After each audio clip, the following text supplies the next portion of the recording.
Why is measuring so important? Let's find out. It's not just about science. Sometimes it's about something really important, like sports. Okay, so we're going to try and show this. Did he make the first down or not? I've never seen this. I've never seen this. Well, he's looking at it from above. Because you have to raise that to a Okay, so here we go. angle, right? It has to be dead vertical. Look at this. Can he put a card in between it? Now, was the card folded? He can barely contain himself.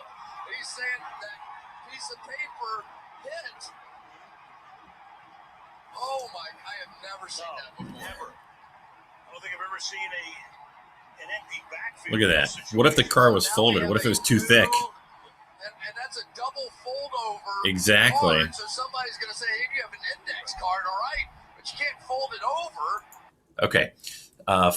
So this is all about measuring and significant digits. And essentially, that was kind of a cool example. And it happens, especially in sports. Michael Phelps had a famous photo finish once, and the same thing. What digits count in the measurement and which ones don't? And it's a big deal. It could mean the difference between a first down or not, or more importantly, if we meet a tolerance on some kind of machine part that we're doing, or on some kind of data. So anyway, so first thing I would like you to do is to make sure to print out the guided notes. There at the bottom of the video, it's a PDF. You will be responsible for filling this out. This is all about scientific science, uncertainty, and measuring significant figures. And by the time we're done, we should only get a little bit of this little up here. We should be able to determine what's significant and what's not. We'll get to the others, graphing, calculating later. So let's talk about how we measure. So first of all, if we were to measure this, the rule is I would write this down. You have to measure everything you're certain of, and then tell me one and only one digit that you're uncertain of. This is in centimeters. Okay, so if I do this, if this whole thing is in centimeters, I want the length of the pen. I'm going to try and do this right here.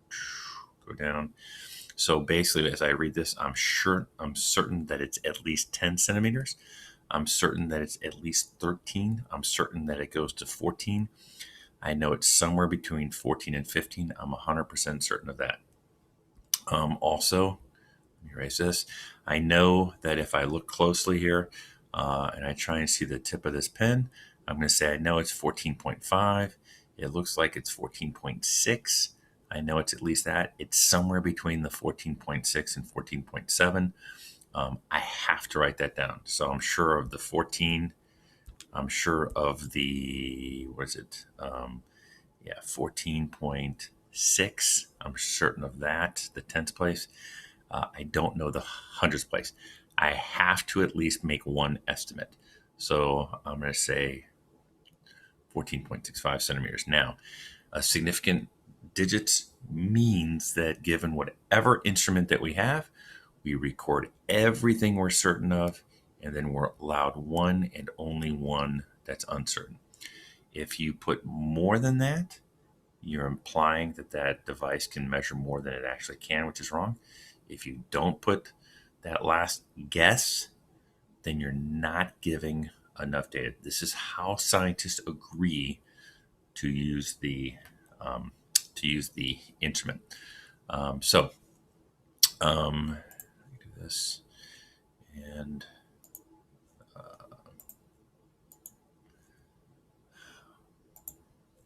okay, there we go. Okay, so next, all right. Next one. So how do we measure exactly? So let's take this. So for instance, we record everything we're certain of. We take one guess. This looks like this right here is 20 milliliters. We know it's at least 20 milliliters. Keep on going. Okay, so we always read the bottom of the meniscus, right? That's what we call it. There's the top part, the bottom part, the middle part. We read the bottom. This says, hey, guess what? I know it's, let's see, that'd be 2, 4, 6, 8. Oh, wait, I'm sorry. That's 20, 21, 22, 23, 20. Yeah, so each one is one. I know it's 20. I know it's at least 21. Okay, now the fun part is it appears to be, so I know it's at least 21 milliliters. It's somewhere between the 21 and the 22. So the best I can do is to say this must be, I'm sure of the 10th place. I'm sure of the ones place. I know it's at least 21. It's somewhere between the 21 and the 22. That's my guess. I have to write down that guess. 21.5 milliliters. And again, without units, there are no naked numbers. Again, significant numbers means when we read these, everything we're certain of, and then one and only one estimated digit, and it's always the last one. So, in case you're wondering, it turns out that. So, what are significant numbers? Significant numbers, basically, it's every single thing in a number that we are 100% certain of, and then it's only one estimated digit. It's always the last digit. That's the one that's the guess. And that will tell us the number of significant digits. And then anything else, usually the zeros typically are placeholders, and that's what gives students the hardest trouble. If you're doing this electronically, like if we have an electronic balance or something, the last digit is always assumed to be the estimated digit. Okay, and this is going to get us into accuracy and precision, like is it a first down or not?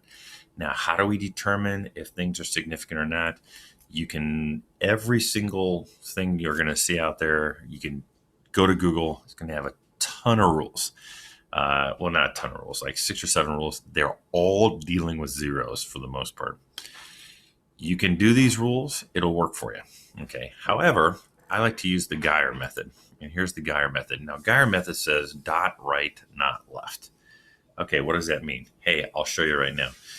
So dot right means, so our goal is to say, given these measurements, which digits are significant and which are just placeholders that don't really count, and which are really part of the measurement. So to do this, we use this idea called dot right, not left, and this always works. And so what it says is look for a dot, and a dot means a decimal point. So this has a decimal point, this has a decimal point, and so does this one. Dot right means I'm going to go, when I do this out here, I'm going to start at the right. Okay. I'm going to start the left side. I'm going to go to hit the first non-zero. I go up and over, and I keep going. Now, anything below the line that I have here, all of those are significant, which means in the measurement that this person did, these first 3 they were 100% certain of, there is our uncertainty. That has 4 sig figs. Okay. 4 sig figs. And if I keep on doing this, I'll do it over here. Again, I dot right, there's my dot. I start to the left, I go right, I go to the first non-zero digit, I go up and over. This will have 3 sig figs. Okay, 3 sig figs. There we go. Let's go to this one. Again, hit the first non-zero, up and over. All of those count. 4, 5, 6. This has 6 sig figs. 6 sig figs. Okay. Now, dot right, not left. So if there's not a dot, that means that there's no dot. I start on the right side and I go left, 10 kilometers. Okay. Now, this is crazy, but watch what happens. You hit the first non-zero. You go up and over. This only has 1 sig fig. Okay, 1 sig fig. That's the only one that's underneath there. And guess what? That's our estimate. When you see that and said, well, it's about 10 kilometers, that means it's probably not a good measurement. Now, if I were to do it like this, okay, 10.000 kilometers, same thing. This means you're probably running a race that's in the Olympics, and they've gone to great lengths for a world championship type race to measure it. Let's check. There's my dot right. I go up and over. That has 5 sig figs. Okay, now when I run, I usually run 10Ks or 5Ks. They're approximate. If you're doing this in the Olympics or for college, it's going to be like this one right here. Okay, again, that's a difference because they take a lot more care in measuring. And then finally, this last one, here's 1,020 liters. Again, there's no, says not, you go left. So I start on my right, I go left. I hit the first non-zero, up and over. There's only 3 sig figs. So that means the 1, the 0, the 2. The 2 is the estimate. That one's just a placeholder. Now, somebody asked, what if I have like 10,000 kilometers or 10,000 meters, and I'm trying to show somebody that, and this is a good question. What if this what is by estimate? How do I tell somebody that? Usually you'll see a bar over it. So whenever you see a bar over 0, that means, that you can count that as saying that's our guess. So if we were to do this, it would go like this, up and over, and there'd be 3 sig figs. Okay, so I hope this helps. And next, we're then going to do some practice. Make sure to get the guide notes and make sure to get this turned in. And also, if you have any questions, don't be afraid to ask.